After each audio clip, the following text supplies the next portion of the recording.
Bien, quería dar las gracias tanto a Mara como a Andrei por organizar. Y debo deciros, por organizar esto e invitarme además, y debo deciros que para mí esto es una especie de doble rentrée.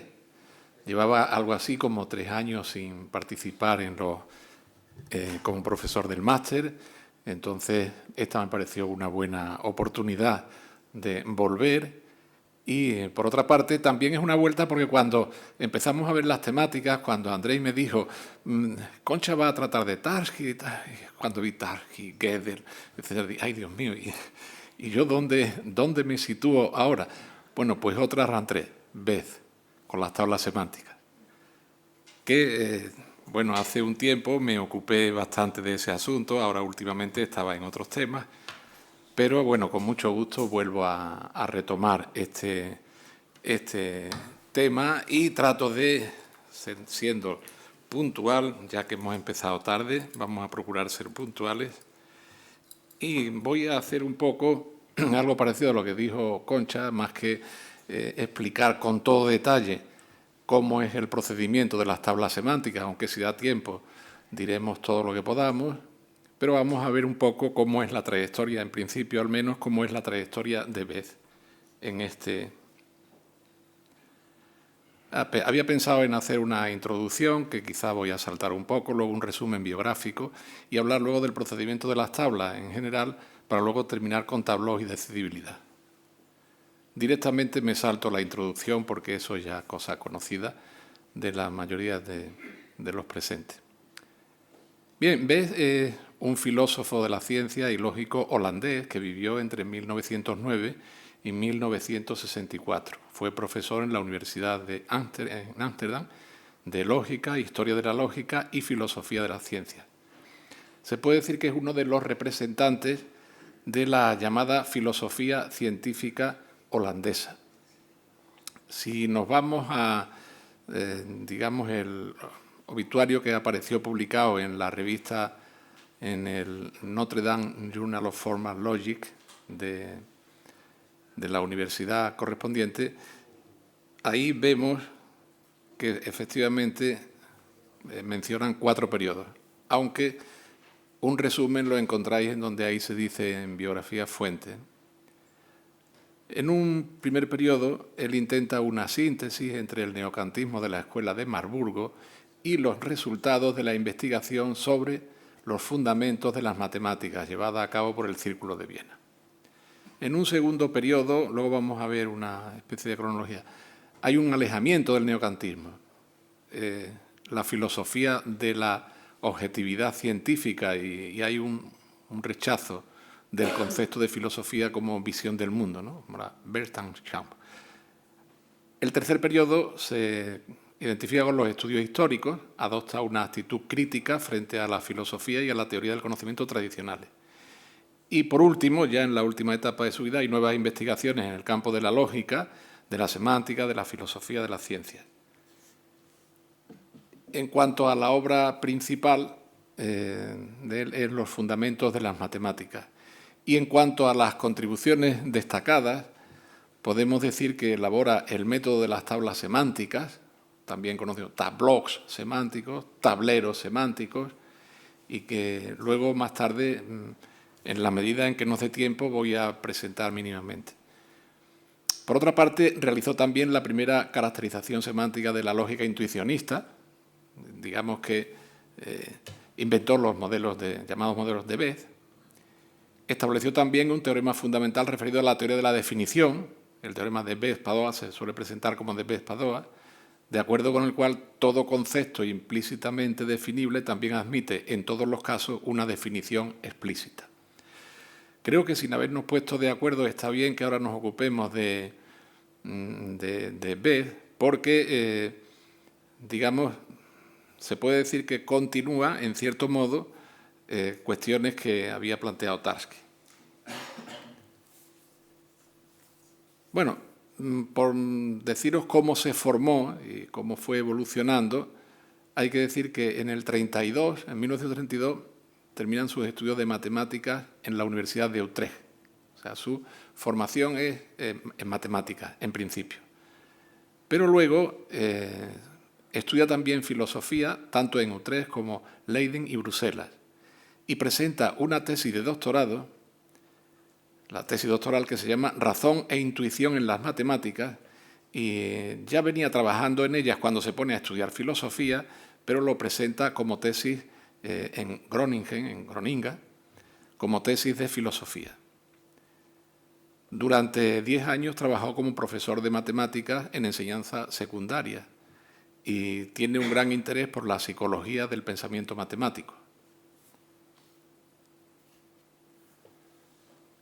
También, la cuestión es que él se había metido en la Sociedad de Filosofía Crítica de Holanda y de ahí surge el interés filosófico. Y luego es muy importante la pertenencia a esta sociedad porque en la formación, como veis ahí en la diapositiva, a partir del 33 está en esta sociedad y tiene contacto con investigadores de primerísima mano en temas de lógica. Pero, en fin, los estudios psicolingüísticos también le interesan, los estudios psicolingüísticos de los sistemas formales y las nociones de tiempo y espacio, y pensad que decir sistema formal en el año 37 no es lo mismo que ahora, y algo se nos ha dicho en la charla anterior. En el año 39 hace un informe sobre bases psicológicas para una reforma de la enseñanza matemática. Considera que es importante. Y esta relación con la psicología, su preocupación con respecto a cómo es la psicología vamos a decir así, de las matemáticas, tiene bastante interés. Luego, a partir del 33, cuando ya forma parte de la Sociedad de Filosofía Crítica, hace un estudio de Cantor, se interesa por el logicismo, escucha las conferencias de Fraenkel sobre fundamentos de matemáticas y además estudia más profundamente el intuicionismo. En concreto, estudia la obra de Brouwer y Hayting. Hayting es el que escribe luego el obituario en la revista esta americana. También estudia la obra de Carnap y entra en contacto personal, tiene bastantes contactos personales con Weiss, Scholz, Tarski. Y a partir del 56 participa activamente en los encuentros internacionales que organiza la Escuela de Epistemología Genética de Ginebra, con Piaget al frente, y colabora con Piaget.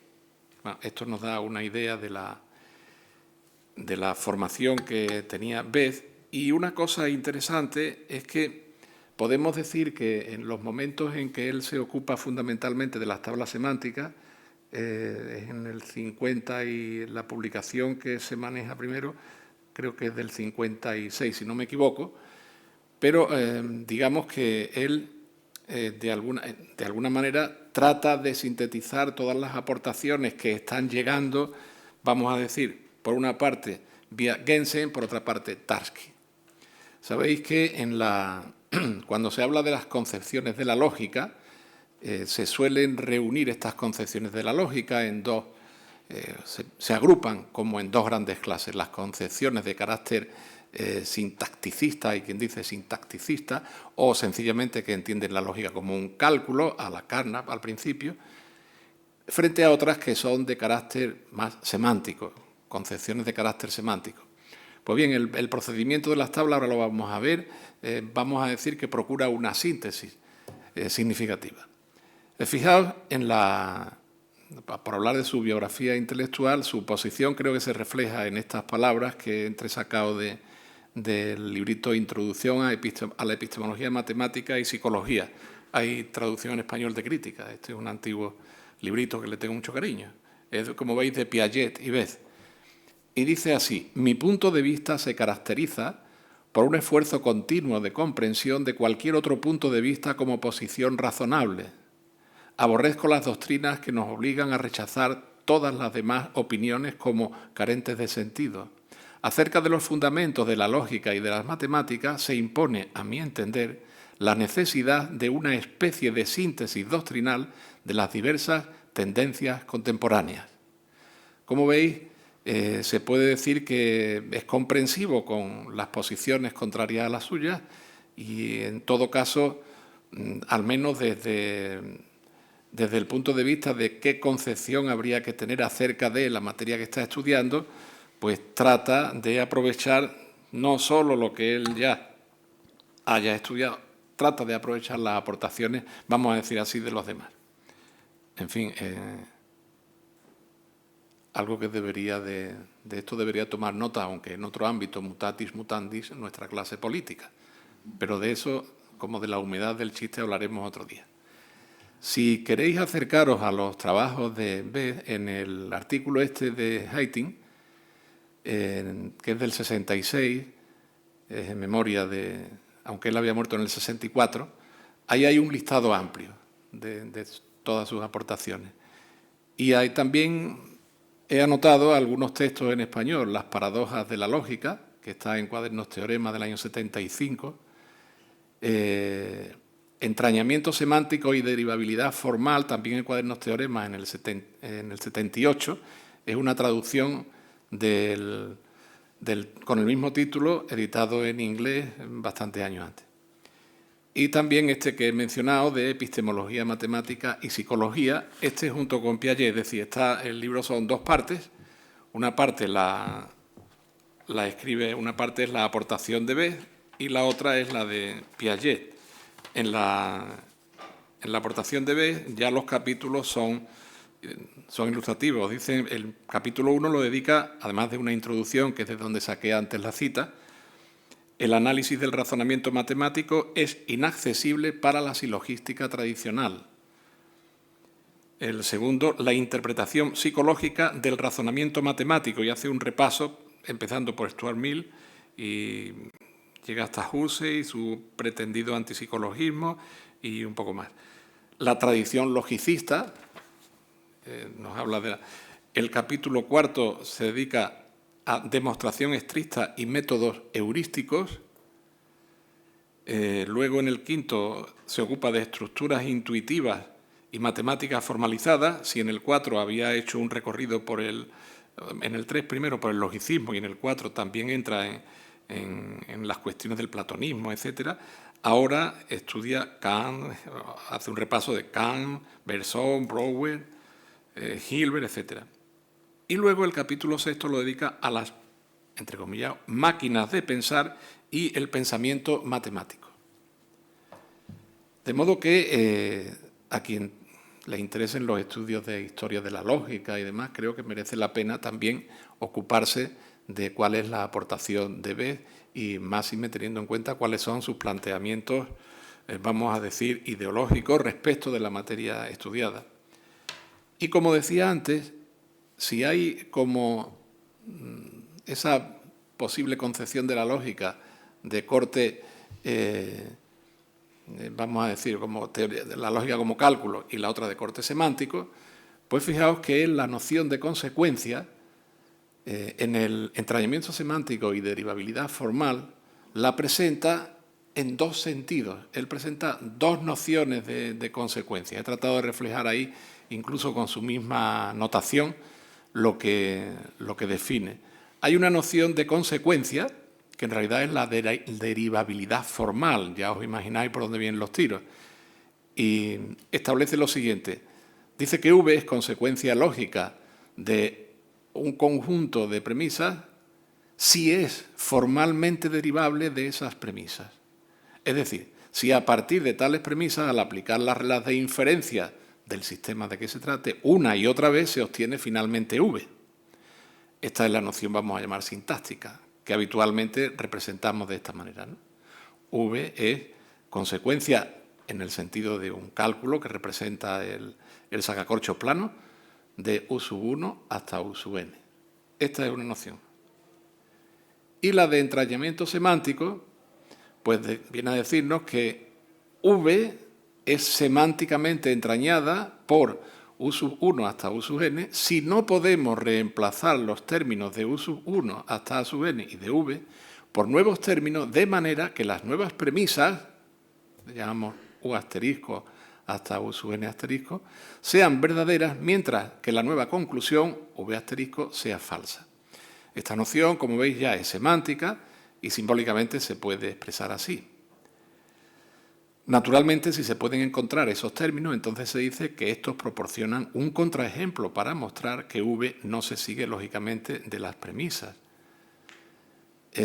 Digamos que en ese aspecto digamos que BES lo que hace es presentarnos un procedimiento en donde la búsqueda de contraejemplos, que él llama contraejemplos, o de argumentos que refutan, es algo que se puede hacer de manera sistemática.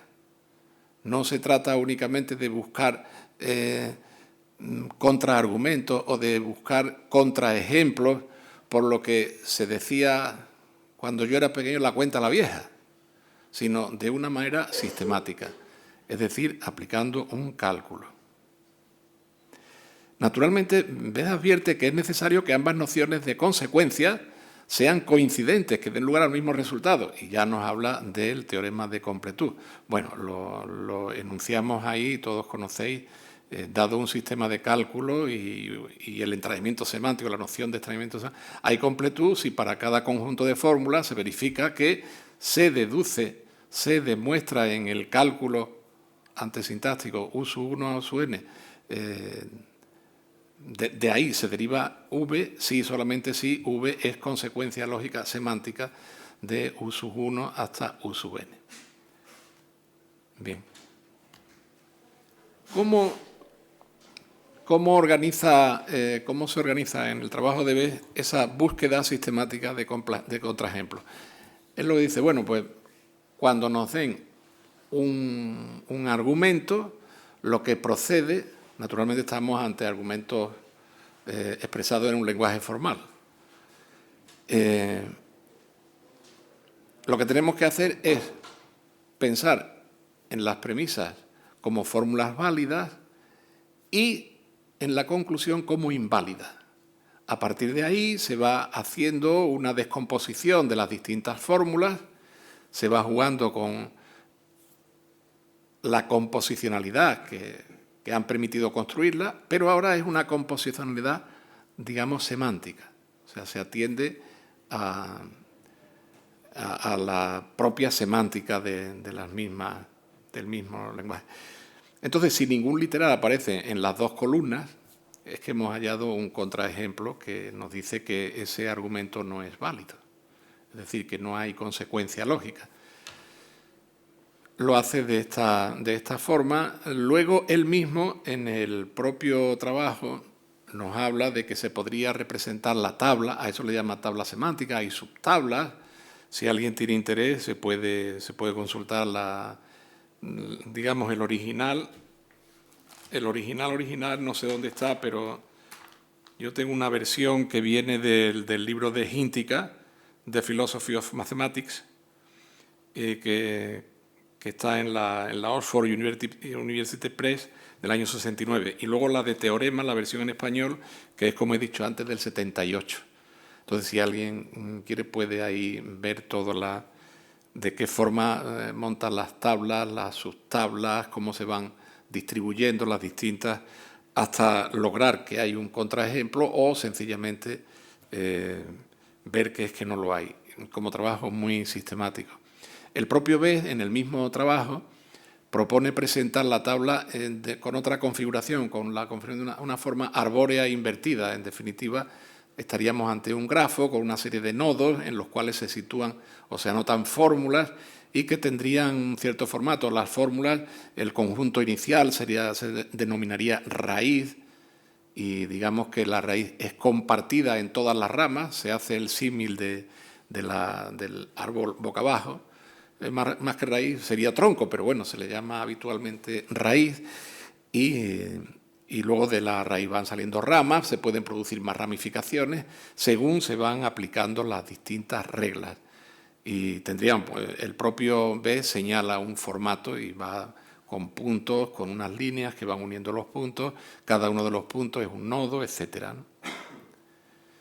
Entonces, si me permitís, ahora voy a presentaros el procedimiento ya en general, de una manera resumida. Bueno, ahí aparece cómo se define, como conjunto de sucesiones de fórmulas.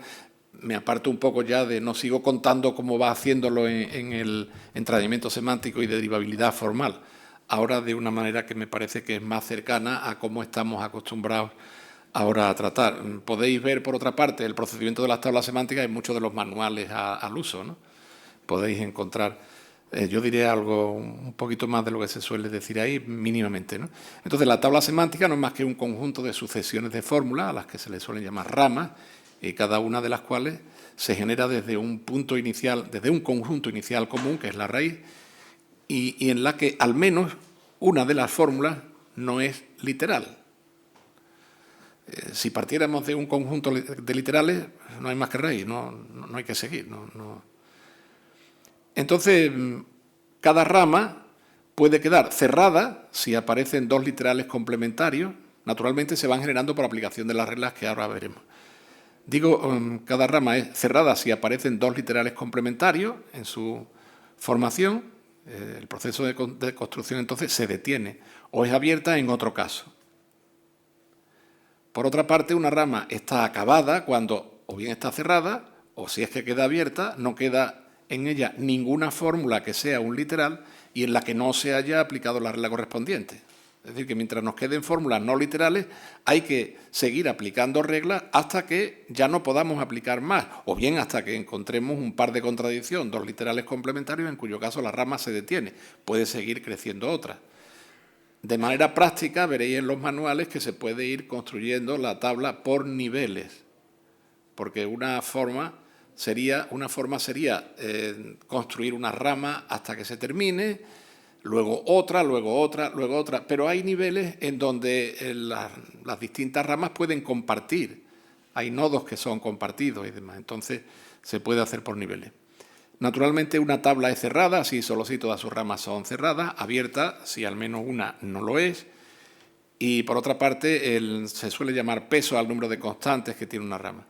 Las reglas se establecen en función de las características de la fórmula. Si consideramos varias clases de fórmula, y prácticamente esto sería casi definir recursivamente el conjunto de la fórmula, las hay de doble negación de tipo alfa, beta, gamma y delta. Ahí en la transparencia aparecen todas reflejadas. Las de tipo alfa son conjunciones, negaciones, disyunciones, y los componentes, alfa sub 1, alfa sub 2, son las que aparecen a continuación y mutatis mutandis respecto de beta. Las de tipo gamma tienen como signo principal un cuantificador universal y las de tipo beta uno existencial. Y las reglas son, en la doble negación, pasar a la fórmula sin negar, en la de tipo alfa, escribir sus componentes consecutivamente en la rama, por eso se dice ahí cómo continúa la rama. En el caso de las de tipo beta, dividir. Fijaos cómo es el principio de composicionalidad al que estamos atendiendo es de carácter semántico. Si yo tuviese una fórmula que es una disyunción como verdadera, en principio, una de las dos partes de la disyunción, al menos, es verdadera. Se refleja como regla, se divide la rama en dos. Por una de las dos iremos bien, buscando que si las iniciales eran verdaderas, también las últimas. Y luego las de tipo gamma son con relación a los cuantificadores. Hay que instanciar la matriz correspondiente con todas las constantes de la rama y luego las de tipo delta en las que hay que introducir una nueva. Y bueno, hay una propiedad fundamental con vistas a establecer la corrección y completud. En definitiva, aunque era con ese carácter semántico, hemos presentado un cálculo, ¿veis? Cálculo de carácter semántico. La propiedad fundamental nos dice que una raíz finita es satisfactible si solo si la correspondiente tabla semántica es abierta. Y como corolario de esta propiedad, pues por contraposición, que una raíz finita es no satisfactible si la tabla es cerrada. Y esto tiene sus aplicaciones. Por cierto, un pequeño problema. No está resuelto el problema de la decisión, no se puede resolver para la lógica de predicados de primer orden, ¿verdad? Fijaos en esa fórmula tan sencilla que dice para todo x existe un y tal que r de xy. Si aplicamos el procedimiento, esa rama empieza a extenderse indefinidamente. Y sin embargo, estamos ante una fórmula que es satisfactible en un dominio unitario. Por ejemplo, en el paraíso terrenal, tomando la humanidad, pero antes de la operación de la costilla incluso. Para todo x, Adán, existe y, Adán, tal que Adán es igual a Adán, interpretando R como la identidad. Y sin embargo, se extiende indefinidamente. Bueno, naturalmente no había solución. Lo que sí se hizo en una determinada época se hizo una modificación de la regla delta y la hicieron independientemente Emilio Díaz por un lado y George Bullock por otro. Yo soy testigo de que no tenían el más mínimo contacto entre ellos, y cada uno lo hizo por su lado, y lo que hizo fue una pequeña modificación de la regla delta, convirtiéndola en una delta prima o una modificación en cuanto al tratamiento del cuantificador existencial, que era sencillamente, si en el fondo, cuando vamos construyendo la tabla, estamos buscando un posible modelo, pues si yo tengo existe X tal que B, ¿por qué no instanciar también con las constantes ya existentes que denotarán a individuos concretos del universo de que se trate? Antes se habló de los dominios. Entonces, la modificación consiste sencillamente en que al llegar a existe X tal que B, se divide la rama correspondiente en tantas subramas como constantes había, más una. Con lo cual, digamos, cualquier tabla que se obtenga por esta regla modificada contiene a la tabla estándar de Bethe. Bethe ya no hizo esto fue una aportación posterior. Y bueno, en el caso de esta formulita se pueden ir haciendo otras, ¿no? Como es natural. Ahí tenéis para todo X existe Y tal que R de XY, llegamos, instanciamos, quitamos el cuantificador universal con la primera constante, todavía no había aparecido ninguna, y tendríamos existe Y tal que R de B sub 1Y, aplicamos delta asterisco y tendremos una rama con R de B sub 1, B sub 1. Por cierto, esa está acabada y está abierta. Y en el otro lado seguimos R de B sub 1, B sub 2 y seguiríamos. Y se nos irían quedando ramas abiertas y concretamente a partir de aquí podemos definir el correspondiente modelo canónico. ¿Veis? Basta con interpretar R como la identidad y tendríamos en un dominio unitario perfectamente 1 igual a 1 o B sub 1 igual a B sub 1 y hemos conseguido el modelo que aquí se iba buscando. Y bueno, esto después se pueden hacer aplicaciones de diversos tipos. Hace algún tiempo estuvimos trabajando aplicando esto, incluso en lógica de segundo orden hay determinadas clases de fórmulas acerca de las cuales se pueden decir cosas, tanto en semántica estándar como general, digo, algunas fórmulas restringidas y bueno, algún trabajo había de esto por ahí. También he incluido al final una breve indicación bibliográfica, con lo que termino. La dejo ahí puesta, veis el handbook, el propio este libro de Bethe, el de Fitting, lógica de primer orden, Fitting, lo mismo que Hintica, y desarrollaron también, hicieron bastante trabajo en Tableau. Y no he dicho que ya Fitting, por ejemplo, hace unos tableaux con fórmulas etiquetadas y eso tiene también su modificación. Schmalian fue otro gran que he trabajado mucho y Priest en introducción a la lógica no clásica, lo que hace es que la aplica ya a otro ámbito de la lógica no clásica. Y con esto creo que ya hemos agotado el tiempo y dejo por si queréis preguntar algo. Trato de responder si está a mi alcance la respuesta.